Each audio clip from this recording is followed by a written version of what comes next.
because when I ask people like what question they want me to ask you the most, this is the number one. Okay, I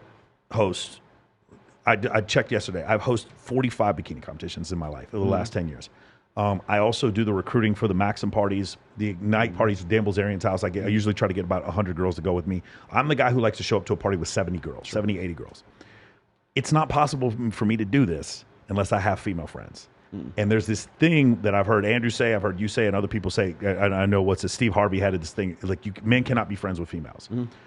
I don't know how to rationalize this sometimes. Sometimes I do. I think most men don't know how to be friends with females because they get in the friend zone. I do not ever let these women put me in the friend zone. Yeah. I understand my value and my worth. How do you rationalize the whole female friend thing? Because like I told you before, all of you out there, if Crystal Hefner wants to be your friend, you better say yes. She's an amazing friend, right? She's a good person. So how do you rationalize this? Who is your best male friend right now? My best male friend, there's a couple of them. It's probably the two execs that the other guy, the execs in my company. What do you do with him? Do you like hang out with him? We play basketball. Like what hobbies? What kind of like interests do you guys share? Basketball. It's funny. We're always on the MOA calls together, watching football. This podcast. Making money is probably the number one thing. That's the same with Justin Waller.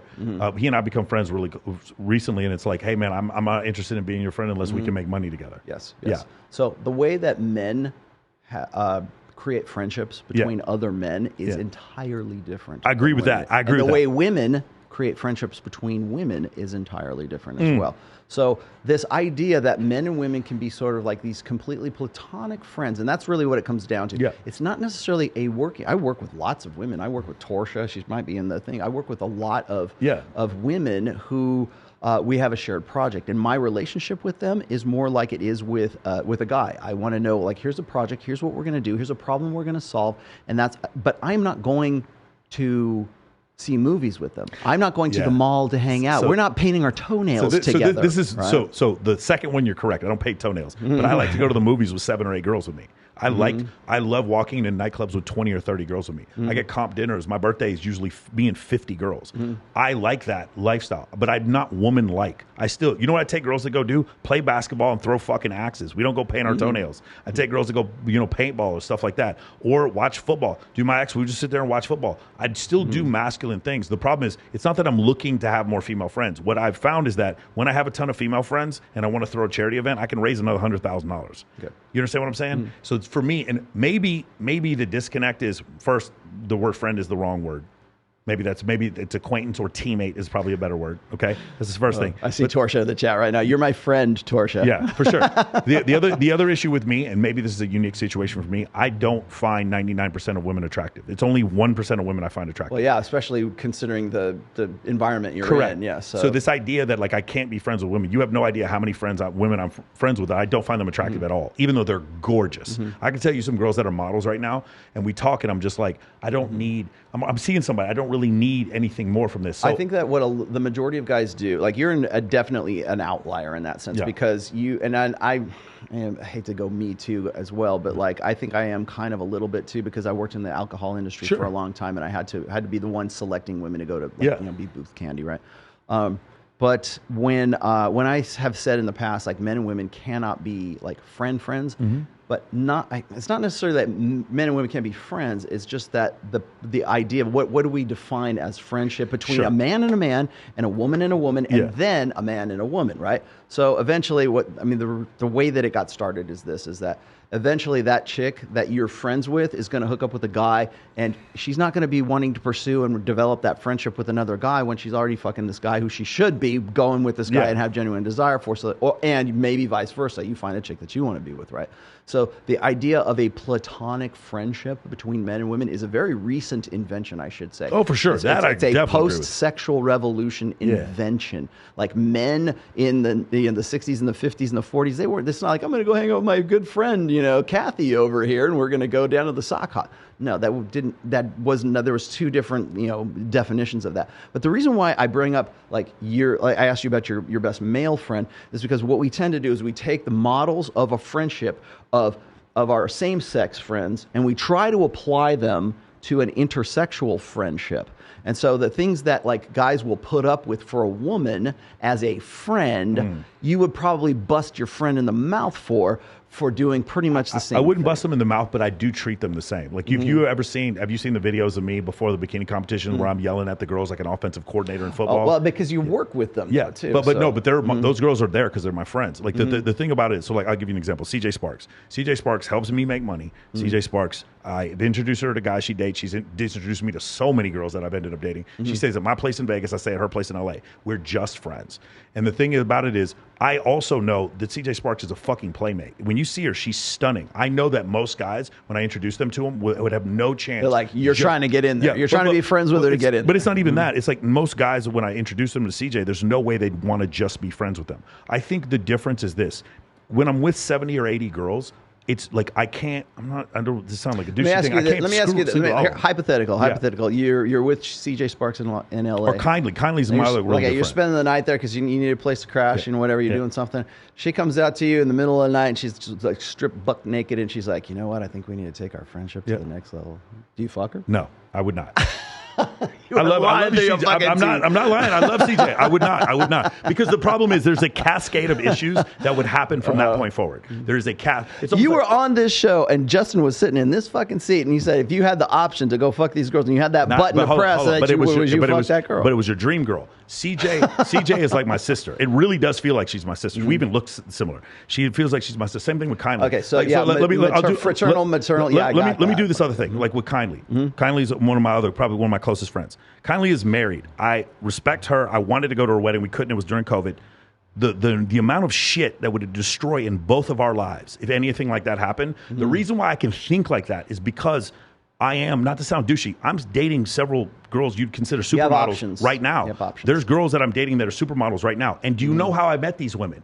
Through Kindly and CJ. Do you understand what I'm saying? Social proof. It's not just social proof. They literally introduced me to these girls. So for me, maybe it's a unique situation. The guys in MOA, they have the same unique situation. They're always around. I teach them, learn how to be the guy who shows up to the party with 60, 70 girls. That's one of the things I teach in my program.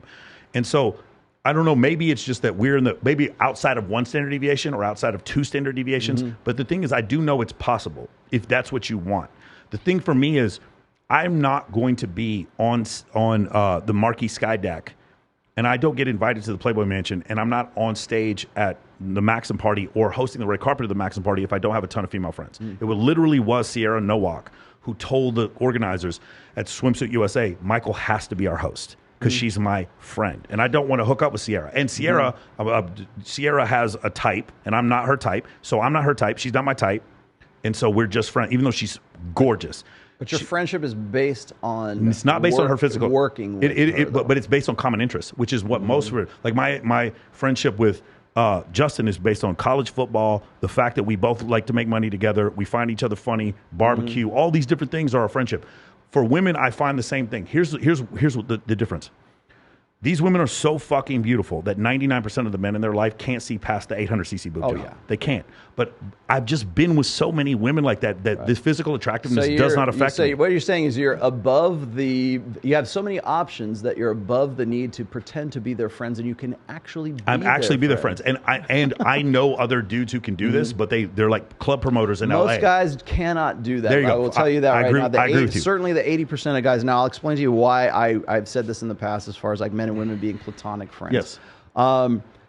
If you're working, if there's a working situation. I managed a strip club. Let me say this also. I've managed a strip club for a while. I'm not going to sleep with all the girls. Yeah. I mean, I have worked with very beautiful women. I've worked with very beautiful guys. I have to pick the guys to come into the promotions and stuff as well. With Thunder from Down Under, right? Yeah. I've had to promote those shows before.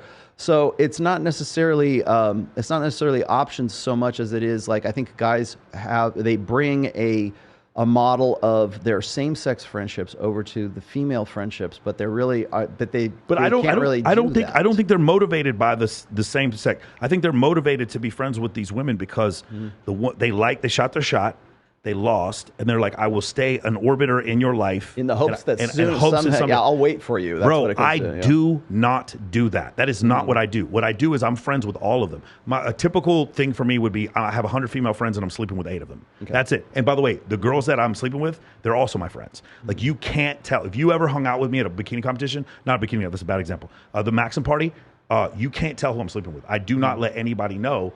And so, you know, talk about the guy who doesn't count, bro. That's me. I'm definitely the guy who doesn't count. So that's an issue, a situation where I just see this, and it gets to the point where a lot of girls seek me out because of this, because they know I'm not going to treat them differently because they have boobies. Does that make sense? Yeah, the beauty doesn't affect you. It does, but not at all. Like so the superpower doesn't work on you. Correct. It takes a lot. One of my friends. So let me just see if I can add a little bit to this, because when I've said that in the past, like platonic friendships, the first thing is that it's usually based on a guy who really wanted to get with the chick. Sure. She shot him down and said, "Can we just be friends?" And the guy goes, "Yeah, okay, we can friend be zone. friends." Yeah, he gets into the friend zone. We agree on that. Okay, so friend zone is basically all of the emotional support and all the emotional investment of a boyfriend with no sex. Yes. Fuck buddies are the opposite of that. So it's all the sex and no emotional investment on the guy's part. So they're really kind of like, those are two parallels there. But when guys come into that and they think that they can be friends to the same degree they are with their guy friends, with a woman friend. It's different. I'm not, see, people, whenever I say, oh, men and women can't be friends, I'm saying it in the sense that they can't be of the same character of friendship that you're friends with, like Justin, or you're friends with your best buddy, right? It's going to be, and by the way, women, same thing. You're never going to have the same relationship with your girlfriends that you're going to have with, like, with your, well, certainly with your husband, or with a guy who's, you know, quote unquote your friend.